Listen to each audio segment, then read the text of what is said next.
Welcome to the Russian Rulers History Podcast, Episode 107, Gorbachev on top of a heaping mess of things.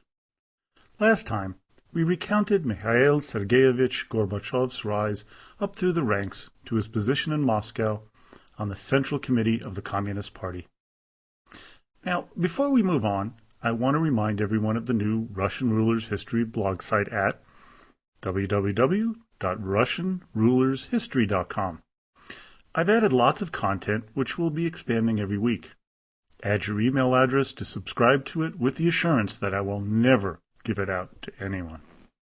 Now, back to Gorbachev. Mikhail Sergeyevich began to settle down to his new job in the Central Committee with gusto, working 12 to 15 hours a day. But there were problems that he saw that made him really concerned. The main issue was the pushback he received whenever he tried to come up with different solutions to problems plaguing the Soviet Union. As Gorbachev puts it in his memoirs, quote, "In the beginning, my active participation in the activities of the Central Committee's Secretariat and my discussion of certain problems were met with misgivings by my colleagues. Some of them considered me an upstart. In every way possible, I resisted being drawn into the machine, to become another victim of routine subordination. But it was easier said than done. As a Kraikom secretary in Stavropol, I had enjoyed much greater freedom than I did here, even though I now joined the top ranks of power." In 1979, Gorbachev, who was assigned to make sure agricultural goals were being met, determined that this was just not going to happen that year and that grain purchases would have to be made from abroad. He wrote to the Politburo, and a little while later, he and Brezhnev talked about the harvest at an award ceremony for some Soviet cosmonauts.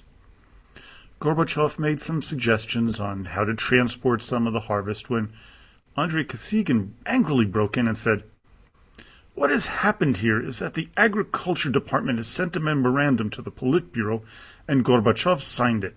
He and his department have yielded to parochial considerations, but we have no more hard currency to buy grain. We should not be so liberal, but should be firmer in demanding that the state procurement plan be fulfilled." Tension filled the air until Brezhnev was summoned to the Catherine Hall to present the cosmonauts their awards. Gorbachev remembers how depressed he was, worried that he had made a critical mistake. He was concerned that Kosygin had felt slighted by him, which was not a good thing to do. But he was put to ease when Brezhnev called him later that day and asked him if he were upset. Gorbachev replied that he was, and thought that he was in the right. Brezhnev told him, quote, "You behaved correctly. Don't worry. We should indeed see that the government occupies itself more with agriculture." This episode was a watershed moment for Gorbachev, as members of the Politburo took notice of this young man's bravery and standing up to Kosygin. A motion was made to lift Gorbachev to a position in the Politburo. Suslov called Mikhail Sergeyevich to tell him, quote, "We had a discussion. A plenum is coming. It is intended to strengthen your position. There has been a proposal to make you a Politburo member, but I voiced opposition, and I want you to know about it. I shall recommend you as a candidate member to the Politburo. That will be better. You will have secretaries working with you with 5, 10, 15 years' experience. Why create needless strain?" Now, to all of these out there, to clarify what a candidate member is, it's a person who would sit in on Politburo meetings, and he could speak, but they were not allowed to vote. Gorbachev talked about some of the, quote, absurd situations created in the Politburo under Brezhnev because of the prevailing attitude that everyone had their little patch of land and no one should overstep it. As he put it, "It might seem that all ceremonies should be cast aside when colleagues and comrades gather. But no, each member had an assigned place. On the right of Brezhnev was Suslov, on the left Kosygin, or after his retirement, Tikhanov. Next to Suslov sat Kirilenko, then Plesh, Solmotsnenev, Ponomarev, and Demichev. Across from the table and next to Kosygin was Grishin, and after him Gromyko, Andropov, Ustinov, Chernenko, and finally Gorbachev. In a meeting with Brezhnev, Gromyko, and Ustinov, Gorbachev relates how he described the bleak forecast for the Soviet agricultural future.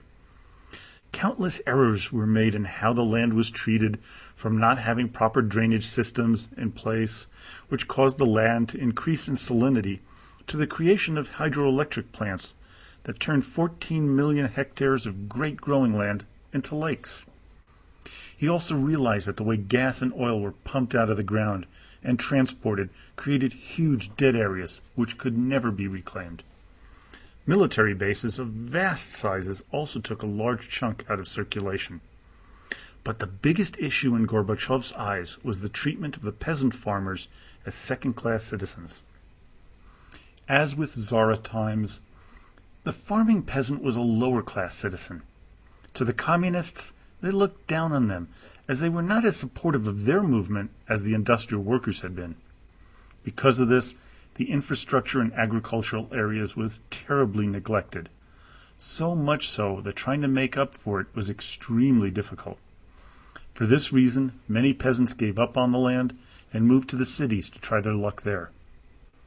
Investment in the agricultural sector was vital to feeding the Soviet people, but the cry from the Politburo was the same: "We have no money." Well, the reason there was no money was because the military took up so much of the spending that little was left for the infrastructure of the nation. Gorbachev, he remembered a conversation he had with Baibakov, chairman of the State Planning Committee of the Council of Ministers, where they spoke about asking the Politburo to provide some more funds and move it from the military to the agricultural sector.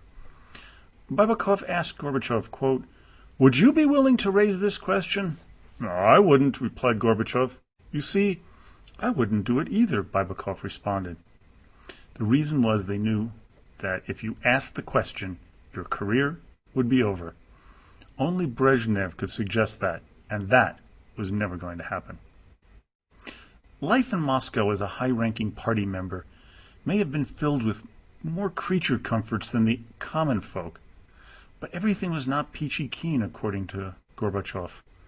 Brezhnev, being a suspicious man, discouraged Central Committee and Politburo members visiting each other socially. He remembered a conversation he had with Yuri Andropov. Quote, "Today we are arranging a meal in Stavropol style, and, as in the good old days, we invite you and Tatiana Filipovna to dinner."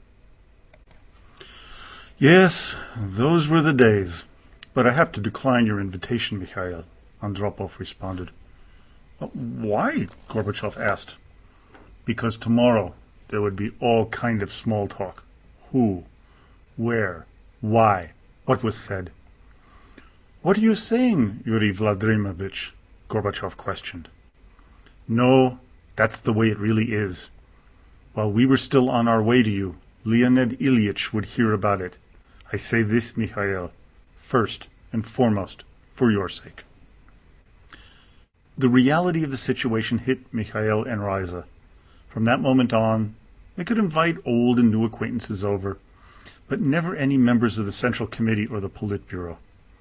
It was a strange feeling that one couldn't be friends with your co-workers, but such was the paranoia of the Soviet leadership, no doubt bred under Stalin's rule. We now move to early 1982, where news of Mikhail Andreevich Suslov's death created a power struggle to become the second secretary, directly behind Brezhnev. With Leonid Ilyich's health deteriorating, everyone knew that whoever got that position would likely become the next leader of the Soviet Union. Chernenko and Andropov were the natural successors to Suslov, so they began to maneuver themselves into position. Brezhnev would go in and out of lucidity, but by March 1982 he made a selection of Andropov. As was Leonid's style, he placed one of his loyalists into the position of head of the KGB, which Andropov had to relinquish once he assumed the second secretary's job. With Andropov's elevation, Gorbachev rose alongside. But not all was settled as to the succession issue. Chernenko, being Brezhnev's head of staff, increasingly tried to isolate his boss, hoping to gain influence in the choice of who would replace him. Andropov, sensitive to the situation, made his own alliances and deals. A great deal of tension was obvious at every plenum meeting. The problem with all of this intrigue was that nothing was getting done trying to solve the problems faced by the Soviet people. No one had any ideas, or if they did, they were scared to make them public.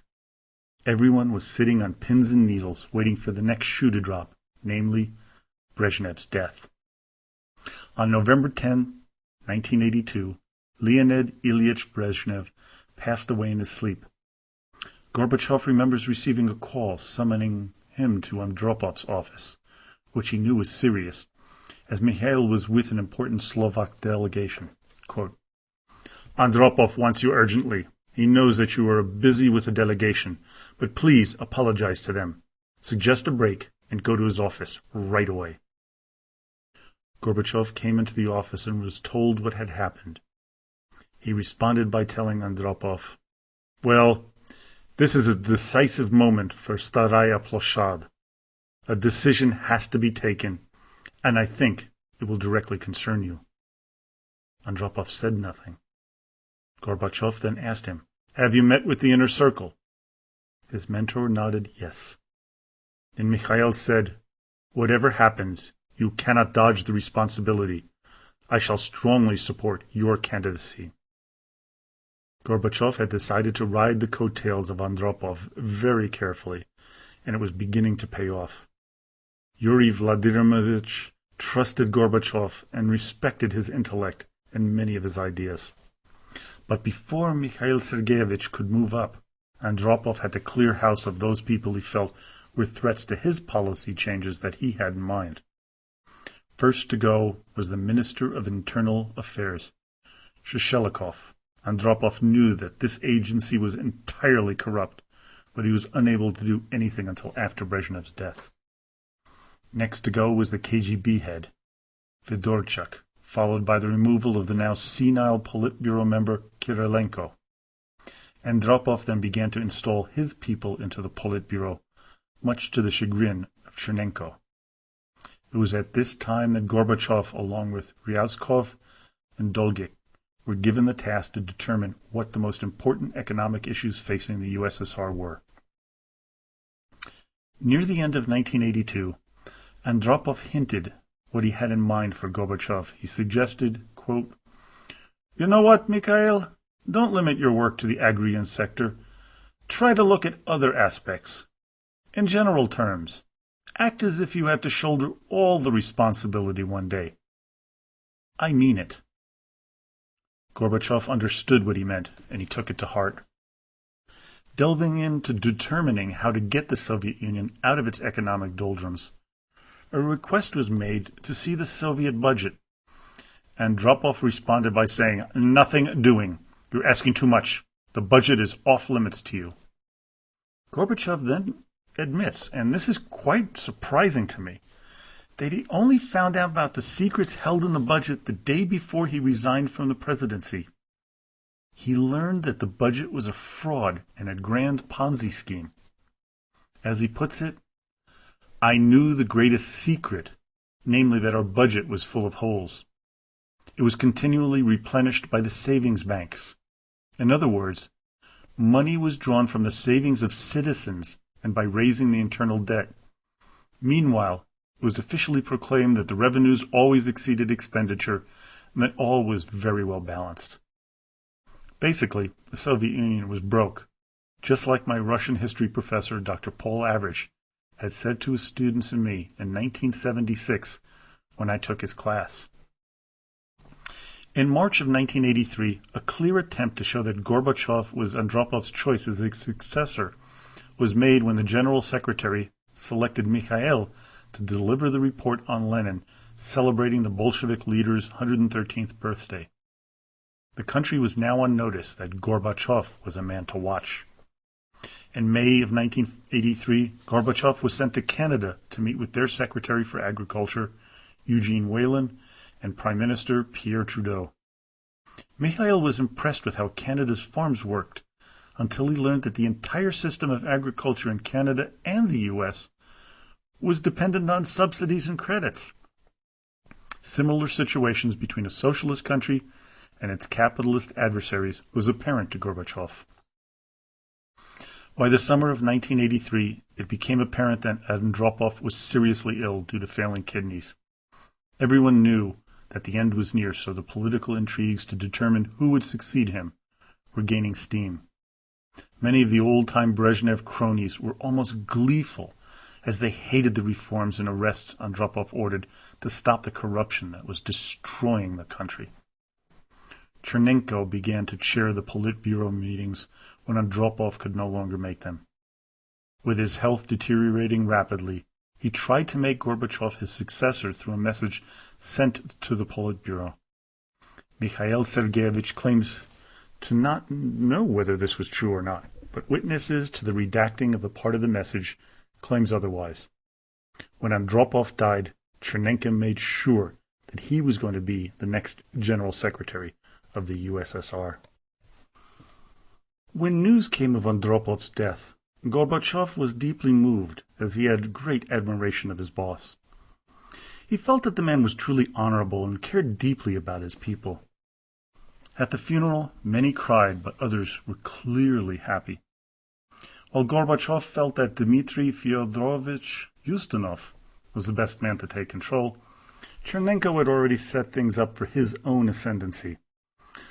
But what kind of a man was Chernenko in 1983? As Gorbachev puts it in his memoirs, quote, "Whom did we acquire in the post of General Secretary? Not merely a seriously sick and physically weak person, but, in fact, an invalid. It was common knowledge and immediately visible with the naked eye.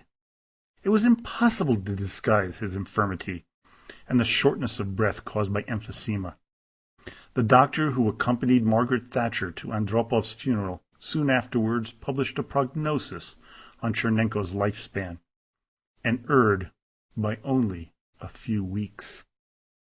Gorbachev became aware of a movement by Central Committee and Politburo members to find some dirt on him to prevent him from becoming the next General Secretary. But little came up. Tikhanov was his main opponent and made that clear at a meeting of the Politburo, as Gorbachev was now chairing some of the meetings because of Chernenko's deteriorating health. Tikhanov said, "I don't understand why we have to give the chairmanship of the Secretariat to Gorbachev. As far as we know, Mikhail Sergeyevich deals with agrarian matters. I am afraid that the Secretariat would be transformed into a body considering agrarian issues and used by him to exert pressure.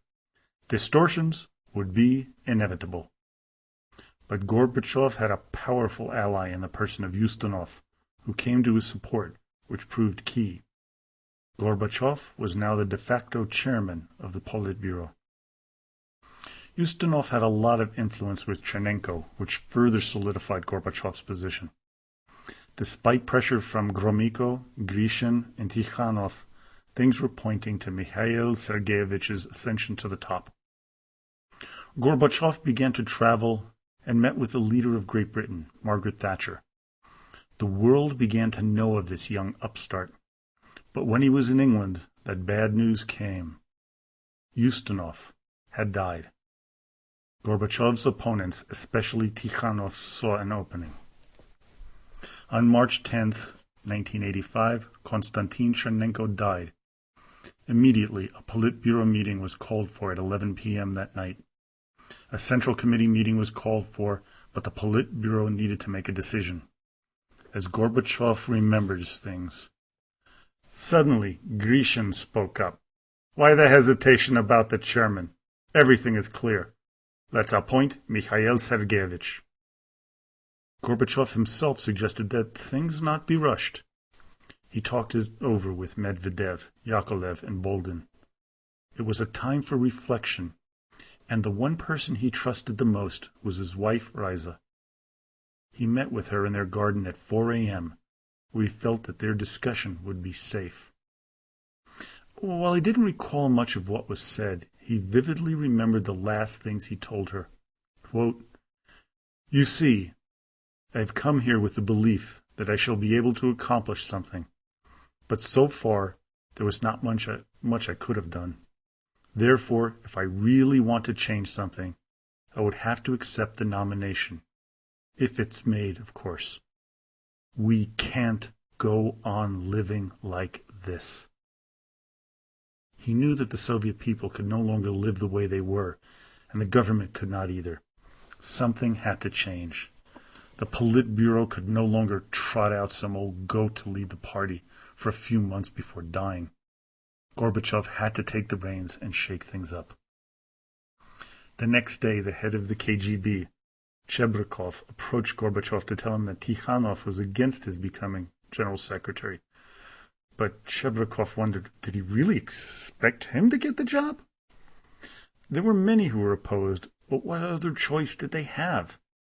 Gromyko was against Gorbachev, as he felt that he and he alone should lead in foreign affairs, and was jealous of Gorbachev's visit to Great Britain. But Gromyko was already 75, and not in any shape to fight. Ligachev and Ryzhkov, two of Gorbachev's staunchest allies, rallied the party members to their side. One has to note, though, that Gorbachev had not yet said yes to taking the job. As he notes in his memoirs, he was wary of taking the position if he only received a small majority of the vote. He needed a unanimous one. And it was Andrei Gromyko, of all people, who placed Gorbachev's name into the floor, followed by Tikhanov and Grishin. The die was cast, and Gorbachev was nominated by the Politburo. Now the Central Committee needed to approve the nomination. Gromyko gave a stirring speech in support. His nomination was met by thundering applause. Gorbachev now had to give a speech spelling out his plans, but he also had to be cautious so as not to scare anyone. He was not yet strong enough to present the changes he was to engineer in the coming years. It was in this speech that we first hear him use the word glasnost, which means transparency, when talking about the Soviet and party government. As for the arms race, which was draining the country of its resources, he said, "We want to stop and not to continue the arms race, and, consequently, propose to freeze nuclear arsenals and stop further deployment of missiles. We want a genuine and large-scale reduction of accumulated armaments, and not the creation of new arms systems." As Gorbachev notes, there was a sense, an intuition, that an era was coming to a close. In less than 3 years, 3 general secretaries, leaders of the country, had died. So had many of the prominent Politburo leaders. Kosygin died at the end of 1980. In 1982, it was Suzlov's turn.